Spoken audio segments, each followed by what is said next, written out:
Après la hype Maxime Lopez, maintenant c'est la déhype. On se dit peut-être qu'il n'est pas si utile que ça dans le 11, titulaire indiscutable. C'est ce qui se dit en tout cas sur le forum du Phocéen, notamment sur les réseaux sociaux. On va regarder, messieurs, plusieurs éléments avant de vous écouter sur le dossier et de vous écouter également avec le hashtag LeftTalk et vos questions et vos analyses. On commence avec ces notes de la saison, des notes qui sont, vous allez le voir, moyennes, avec 2 matchs au-dessus de la moyenne, 2 matchs en dessous de la moyenne. Fabrice, ça reflète plutôt bien ce qu'on a vu sur le terrain, où il a été très à l'aise au premier match, plutôt bon contre Dijon, et puis les 2 autres matchs, on l'a pas trop vu.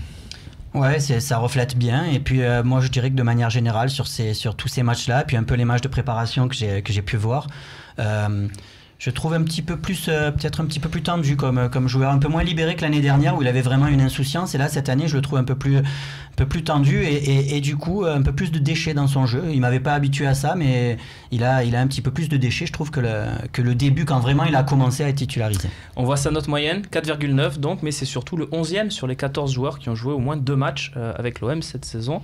Max, 11e sur 14, c'est logique, c'est pas logique?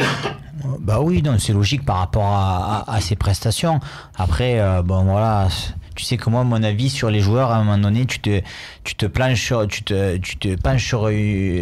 certains matchs et après, j'ai l'impression que dès qu'on se focalise et qu'on a l'impression qu'un joueur n'est plus bon, ou que, allez, on tape dessus à toutes les rencontres. Bah là, il y en a quelques-uns en ce moment à l'Olympique de Marseille. Voilà, après, je pense qu'il faut raison garder, surtout les joueurs et Maxime Lopez aujourd'hui. Pour moi, c'est que c'est pas aujourd'hui, il est pas dans une bonne passe, mais je suis loin de penser qu'il va pas revenir au top niveau et qu'il peut nous apporter beaucoup encore cette saison. Je pense qu'on est tous plutôt d'accord sur ça. La question c'est, est-ce qu'il faut vraiment l'imposer? Je suis pas sûr qu'on soit tous d'accord. Vous êtes pas d'accord avec ce qu'a dit Maxence? Je sais pas. Oui, bon, d'abord, moi c'est difficile de parler de lui pour plusieurs raisons. Il a joué au Burel comme moi, j'ai joué avec son père, c'est un petit que j'adore. C'est le sang, quoi. Ouais, je me vois mal, moi, dire des choses négatives sur lui, mais je vais quand même en dire, parce que je suis serein d'en parler, parce que ça fait 6 mois en fait. Ce que tu dis, je suis d'accord avec toi, sur 2 matchs, sur 3 matchs, 4 matchs, ce côté, on fracasse un joueur ou on l'encense selon... Je suis à 100% d'accord avec toi, sauf que depuis l'arrivée de Sanson et de Payet, si tu regardes bien au mercato, après avoir fait 4 mois, selon moi, exceptionnel à 19 ans, ce qu'il a fait, c'est monstrueux, mais il avait les clés du camion.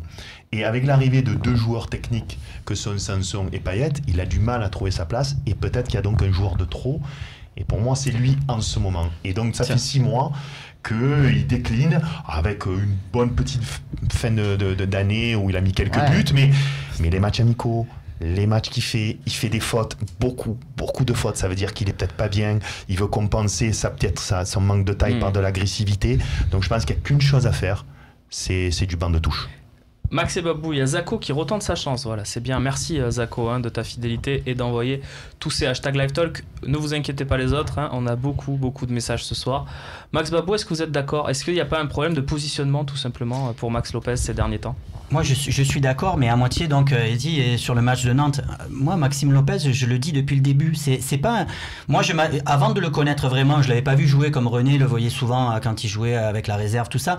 Moi je l'ai découvert un petit peu quand il est arrivé en pro avec les pros, et je pensais vraiment que c'était un numéro 10, mais c'est pas un numéro 10 du tout, c'est un organisateur bas.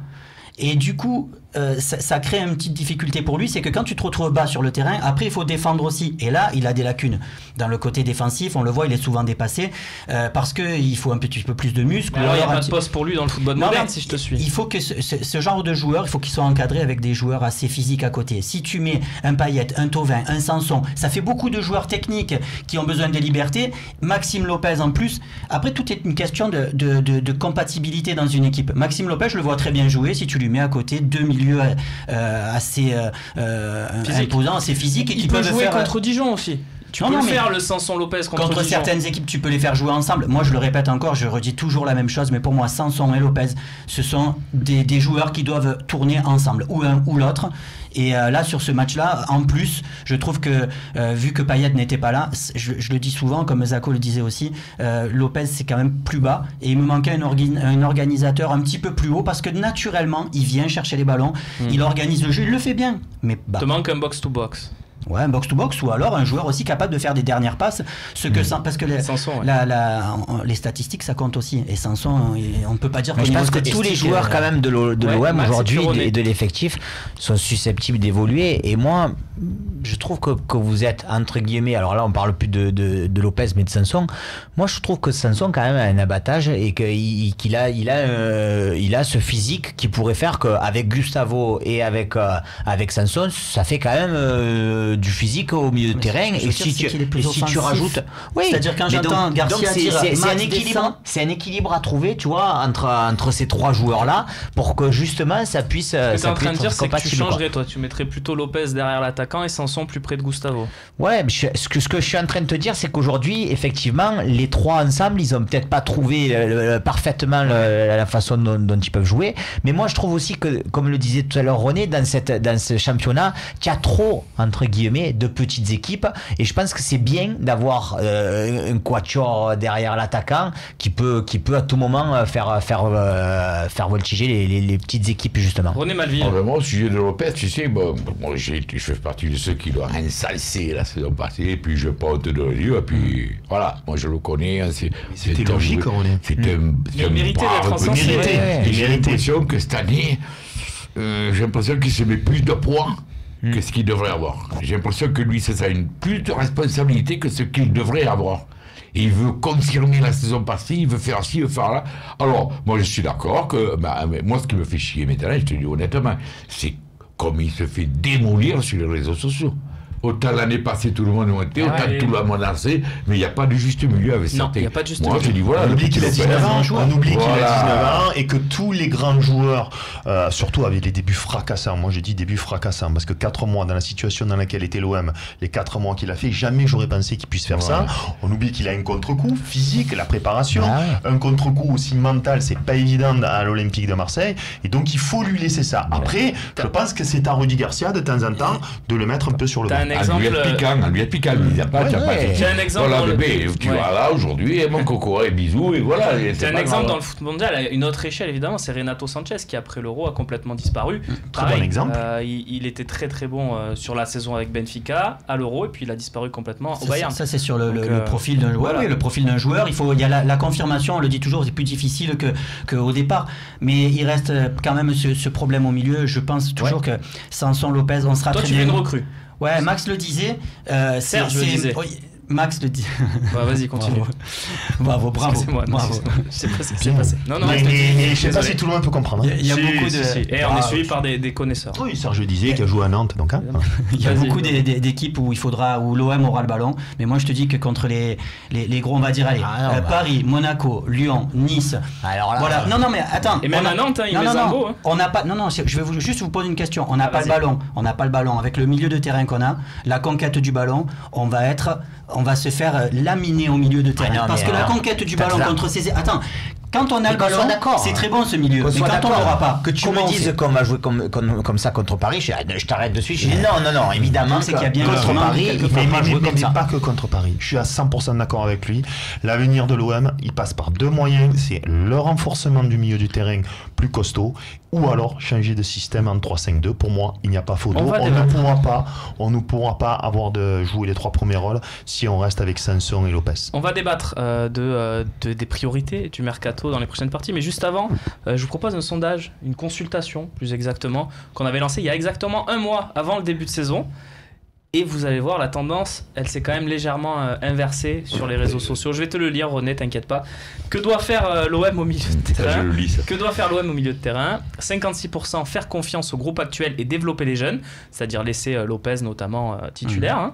28% recruter un top joueur en relayeur, quitte à sortir Lopez du 11 type. À l'époque, on parlait par exemple de Sissoko dans les rumeurs. 17% recruter une doublure pour compléter le milieu et faire tourner avec d'autres priorités mercato. Messieurs, vous êtes tous sur le 28% là où il y a des nuances ? Ah, 28%, oui. Sortir Lopez, non. C'est pas quitte à sortir Lopez, c'est recruter un milieu de terrain pour faire tourner. Oui. Si Max il est pas bien en ce moment, tu vas sur le banc. Si Sanson va bien, tu vas sur le banc. Mais en tout cas, il nous faut quelqu'un qui a un peu plus de moelle. Un top joueur Ton type, tu l'écris sur la feuille, c'est Sanson qui joue, non? C'est pas Lopez. Non mais après un top joueur, on est encore comme sur l'attaquant, on va pas recruter Vidal, hein. On va pas recruter Arturo Vidal ou Nengolan ou quoi, donc faut pas non plus, il y aura pas tant de différence que ça.